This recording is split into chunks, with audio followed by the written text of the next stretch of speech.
জুলাই গণ অভ্যুত্থানের বছর পূর্তিতে জুলাই ঘোষণাপত্র পাঠের সময় প্রধান উপদেষ্টা ডক্টর ইউনূসের পাশে দাঁড়ানো এক তরুণীকে নিয়ে সামাজিক যোগাযোগ মাধ্যমে চর্চা শুরু হয়েছে। কে এই তরুণী?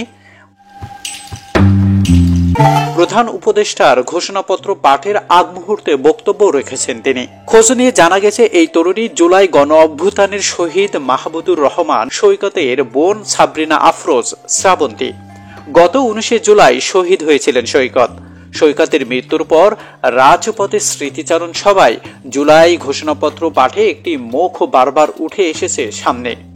তিনি সাবরিনা আফরোজ শ্রাবন্তী, সৈকতের আপন ছোট বোন। ভাই হারানো বেদনা নিয়েই তিনি দাঁড়িয়েছেন জনসম্মুখে, ডক্টর মোহাম্মদ ইউনূসের পাশে থেকে জাতীয় কিংবা আন্তর্জাতিক মঞ্চে। ভাইয়ের স্বপ্ন আর ত্যাগের কথা তিনি পৌঁছে দিয়েছেন সবার কাছে।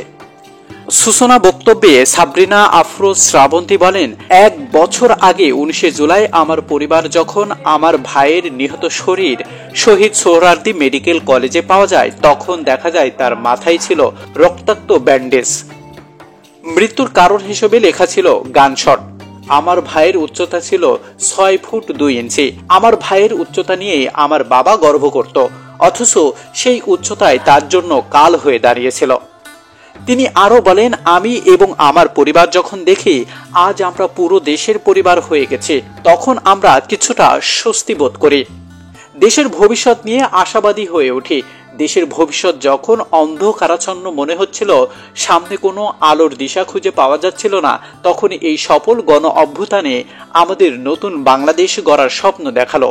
সেই স্বপ্ন বাস্তবায়নের পথে আমরা যেন কিছুতেই লক্ষ্যচ্যুত না হই। এর আগে মঙ্গলবার 5 আগস্ট বিকেল 5:22 জাতীয় সংসদ ভবনের দক্ষিণ প্লাজায় অনুষ্ঠান স্থলে ঘোষণাপত্র পাঠ শুরু করেছেন প্রধান উপদেষ্টা।